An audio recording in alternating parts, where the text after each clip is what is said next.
السلام عليكم ورحمة الله وبركاته. ازيكم يا شباب؟ عاملين ايه؟ يا رب دايما تكونوا بخير يا رب. النهاردة جاي اتكلم معاكم عن فيديو، يعني تقريبا كل اللي على القناة طلبوا مني. فيديو ما كنتش حابب اعمله، لانه بصراحة ما كنتش حابب يعني اطلع اتكلم عن حاجة مش لذيذة. المفروض احنا ما نوصلهاش في خلال السنة دي، الا وهي التراكمات. ما ينفعش اصلا نراكم طول السنة يا شباب، يعني وانتوا عارفين الكلام ده، وانا عارف برضو ان انتوا عارفين الكلام ده وجايين دلوقتي تسمعوا الفيديو ده عشان تصلحوا من نفسكم.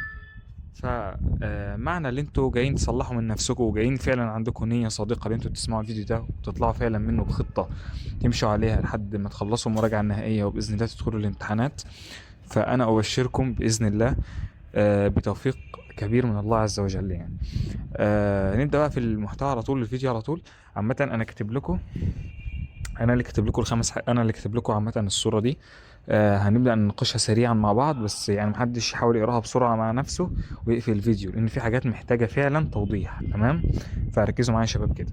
اول حاجه، الشخص اللي لسه ما بدأش اي حاجه، اي حاجه خلال السنه، يعني طول السنه ما ذاكرش اي حاجه ولسه هيبدأ في المراجعه النهائيه. ده اقول له اكتفي بمحتوى المراجعه النهائيه فقط، يعني اسمع فيديوهات الشرح او الفيديوهات بتاعت المراجعه النهائيه كشرح محتوى وكحل. بس اكتفي بمحتوى المراجعه النهائيه فقط، وسيب اي محتوى تاني من اول السنه لحد قبل المراجعه النهائيه بيوم. تمام؟ لان انت اصلا يا دوبك، يعني انت يا دوبك هتقدر تخلص، يعني تمام، انت يا دوبك هتقدر تخلص المراجعه النهائيه. ماشي؟ وهنا في الحاله دي انا بقول له انقذ ما يمكن انقاذه. انا هنا بقى مش بطبطب عليه وبقول له انت ان شاء الله هتقدر وهتخش طب وي وي وي. طبعا باذن الله في احتماليه، بس احنا ايه، عامه بنحاول نوضح الامور ونحاول نوضح الصوره ونحاول نبقى واقعيين. تمام؟ فانا هنا بقول لك انقذ ما يمكن انقاذه. ده الشخص اللي لسه ما بدأش. ماشي؟ طب بالنسبه للشخص اللي خلص نص المنهج بس، ده هينقسم عندي لشخصين. لو واحد فعلا متفوق، واحد شاطر، واحد يعني هو بس كان كسول، بس هو يعني هو عارف نفسه، عارف اللي هو شاطر وعارف اللي هو قدراته عاليه ما شاء الله عليه، فده هيعمل ايه؟ ده هيسمع شرح، مش هيسمع فيديوهات المراجعه بقى بتاعت المراجعه النهائيه، لا، ده يسمع فيديوهات الشرح بتاعت اول السنه. طب ازاي؟ طب مش هلحق الوقت. هقول لك انا تحت هنا اتكلم عن افضل محتوى للشرح المختصر للمنهج. يعني في مدرسين طالعين بيشرحوا المنهج بتاعك، تمام، بس شرح مختصر. تمام؟ ومش طبعا كلهم منصات، ومش طبعا كلهم يوتيوب، في يعني انا بجيب لك الحاجه اللي هتفيدك انت بس. تمام؟ فتابع معايا. المهم، فانت لو مراكم نص المنهج فانت هتسمع شرح ملخص للحاجات اللي فايداك. تمام؟ او لو انت بقى مستواك مش قد كده، او مثلا قدراتك مش عالية، او انت ما عندكش خلق جامد يعني، فهتسمع برضو ايه، هتسمع شرح المراجعة بس تكتفي بيه. طب في الحالتين يا اسامة هذاكر من الكتاب الاساسي بتاع اول السنة. تمام؟ ما ذاكرش من كتاب المراجعة النهائية، لان كتاب المراجعة النهائي بيبقى ملاحظات بس، ما بيبقاش شرح، بيبقى كتاب ملاحظات مش كتاب شرح. تمام؟ احنا عايزين كتاب شرح نذاكر، بحيث انا حتى لو سمعت شرح المراجعة النهائية فقط او سمعت الشرح المختصر فقط، فبالتالي انا لو في اي معلومة ناقصاني هلاقيها موجودة في شرح الكتاب الاساسي، فهعوض الفيديوهات الطويلة باللي انا قريت الكتاب بسرعة. تمام؟ وطبعا هقرا كتاب المراجعة النهائية بعد ما اذاكر من الكتاب الاساسي. ليه يا اسامة؟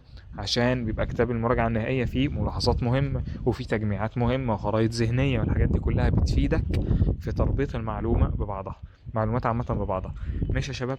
يبقى احنا كده قلنا اللي لسه ما بدأش يعمل ايه، مراكم نص منهج هيعمل ايه. في بقى ناس مراكمة باب في كل مادة عامة، دي كده كده هتسمع شرح اساسي. تمام؟ سواء بقى مستواك حلو مستواك مش حلو، اصل انت مستواك لو مش حلو اكيد ما كنتش هتوصل للمرحله دي. تمام؟ انت اكيد مستواك كويس، بس انت بس اللي جيت وقعت وقعه كده صغيره يعني. تمام؟ فانت كده كده هتسمع شرح اساسي، بس في واحد يسمع شرح اساسي قبل المراجعه، وانا عاملها بلون احمر اهو عشان تاخدوا بالكم. يعني ايه هيسمعه قبل المراجعه؟ يعني مثلا انت هتبدا مراجعه الاسبوع الجاي، تمام، النهارده الاثنين او الثلاث، هتبدا انت يوم السبت، فانت معاك من النهارده لحد يوم السبت لحد المراجعه تخلص لي فيهم الباب اللي فاضل لك ده. تمام؟ او الباب اللي في الماده ده والباب اللي في الماده التانية، او لو كل ماده فيهم باب، تنجز نفسك، تخلص نفسك، تاخد فيهم اسبوع، كل يومين خلص باب كده. تمام؟ المهم انت تنجز نفسك وتسمع قبل ما تدخل المراجعه النهائيه. طب واحد هيقول لي انا مش هقدر اعمل ايه؟ هقول له اسمع الشرح الاساسي مع المراجعة، عشان انت مش هتقدر تضغط نفسك الضغطة دي. طب اسمعه ازاي مع المراجعة؟ عندك حالتين، يا اما هتسمعه اثناء شرح المراجعة النهائية، يا اما قبل الشرح بتاع المراجعة النهائية. لا مش فاهم، فهمني. يعني انا مثلا لو بتكلم عن الكيمياء، ففي مدرسين بيبدأوا بالعامة وفي مدرسين بيبدأوا بالعضوية، تمام؟ انا لو مراكم عضوية والمدرسين بتوعي هيبدأوا عضوية، فانا كده هذاكرهم اثناء الشرح، تمام؟ يعني المدرس يبدأ عضوية فهيشرح عضوية، وانا كده كده مراكم عضوية فهذاكر مع المدرس العضوية، تمام؟ طب لو هيبدأ بالعامة يبقى انا هعمل ايه؟ يبقى انا بقى اقسم الباب ده، يعني اقسم المهام بتاعته. هو مثلا العضوية 12 درس، فناخد ال 12 درس دول، ال 12 درس دول اقسمهم كل يومين اخد لي درس، كل يومين اخد لي درس، اخلص نفسي، تمام؟ هتلاقي نفسك اصلا على ما توصل للباب الخامس اللي هو اخر باب في المنهج تلاقي نفسك خلصت، تمام؟ ف حاول تظبط الموضوع عامة يعني كده. طب لو انا مراكم دروس قليلة بقى، يعني حاجات بسيطة كده، كل مادة درسين ثلاثة كده وخلاص باقيين لي، عشان كنت انا بقى بفكر في المراجعة النهائية ونسيت اصلا اخر دروس اتبقت لي في المنهج ومش عارف هعمل فيهم ايه وكده، خلصهم طبعا قبل ما تبدأ مراجعة نهائية. حتى لو بدأت مراجعة نهائية، حتى لو راكمت المحاضرة الأولى في المراجعة النهائية في كل مادة، تمام؟ ابدأ خلصهم الأول، لأن دول هفكرك آخر السنة لو ما بدأتش بيهم تيجي تقول لي أنا نسيتهم يا أسامة، ما لحقتش أذاكرهم. كله كان بيحصل معاه كده، بالذات الناس الشاطرة، لأن هي الناس الشاطرة هي اللي بتراكم دروس قليلة خالص، تمام؟ فخلصهم قبل ما تبدأ في محتوى المراجعة النهائية، تمام يا شباب؟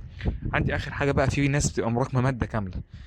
هتقول لي ازاي؟ بس استنى هقول لك. يعني في ناس بتبقى سايبه الانجليزي، كل ما يفتح الانجليزي من اول السنه يلاقي نفسه مش طايق الماده فيجي قافلها، كل ما يفتحها يقفلها، كل ما يفتحها يقفلها، هيلاقي نفسه حرفيا بيجي فعلا اخر السنه بيلاقي نفسه ما فتحش الماده، تمام؟ وكان مذاكر باقي الماده كويس. فده هقول له ايه؟ هقول له برضه معاك حلين، يا اما تسمع شرح ملخص للماده، تمام؟ لو انت طالب هتقدر فعلا تعمل كده وتسمع شرح ملخص والدنيا هتبقى ماشيه معاك تمام، اعمل كده. طب انت مش هتقدر تعمل ايه؟ هتسمع شرح المراجعه بس، هتكتفي بيه، تمام؟ قلنا ليه برضه؟ عشان تنقذ ما يمكن انقاذه، تمام؟ طب هتبقى معاهم ايه برضو؟ قلنا معاهم مذاكرة من الكتاب الأساسي عشان تعوض أي معلومة ما اتقالتش في فيديوهات المراجعة أو فيديوهات الشرح المختصرة، وهتراجع مراجعة سريعة من كتاب المراجعة النهائية. ليه؟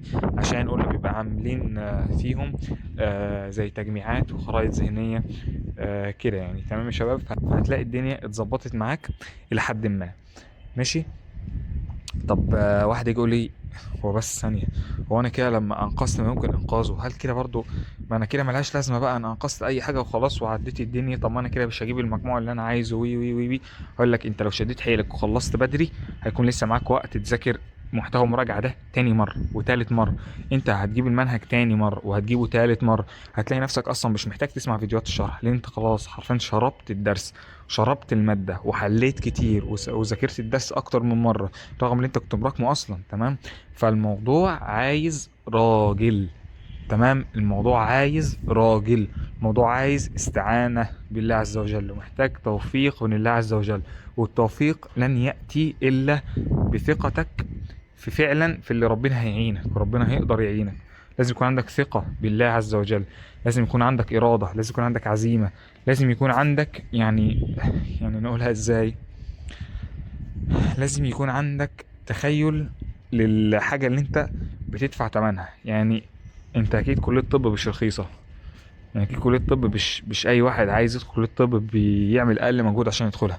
كلية الطب غالية، كلية هندسة غالية، كلية اسنان غالية، علاج طبيعي غالية، صيدلة غالية، كل الكليات دي اللي هي مش عايزين نقول كليات قمة، بس هي الكليات اللي درجاتها عالية في التنسيق، كل الكليات دي مش كليات رخيصة. فانت لازم تكون مدرك ده، انت لو ادركت ده هتعرف ان انت تعبك التافه اللي انت بتعمله ده اليومين دول عمره ما هيوصلك للحلم ده، او عمره ما هيوصلك لهدفك. فانت عشان تشتري الكلية دي بتعبك فلازم تتعب كتير عشان الكلية فعلا، يعني لان الكلية هي اللي بتختارك من الاخر، الكلية هي اللي بتختارك مش انت اللي بتختار الكلية، تمام؟ فده بشكل عام اختصارا عن ازاي تلم التراكمات، تمام يا شباب؟ وان شاء الله يعني دنيتكم تبقى زي الفل وربنا معاكم يا رب. في حاجة بقى الا وهي افضل محتوى تسمع منه شرح مختصر للمنهج، ايه الفيديوهات او ايه القنوات او ايه الحاجات اللي موجودة على المنصات اللي بتكون نازلة كده مثلا مدتها 30 يوم او 20 يوم زي معسكرات، ايه الحاجات اللي اسمعها وايه الحاجات اللي ما اسمعهاش، ايه الحاجات اللي هتفيدني لو سمعتها فعلا ومش هكون سبت معلومه في الباب او في الماده، وايه الحاجات اللي لا ملهاش لازمه ومش مفيده. ده بقى خليها في الفيديو التاني عشان ما اطولش عليكم الفيديو ده. فيا ريت يا ريت يا ريت تسمعوا الفيديو التاني. تمام، وربنا معاكم يا رب، ربنا معاكم يا شباب، والسلام عليكم.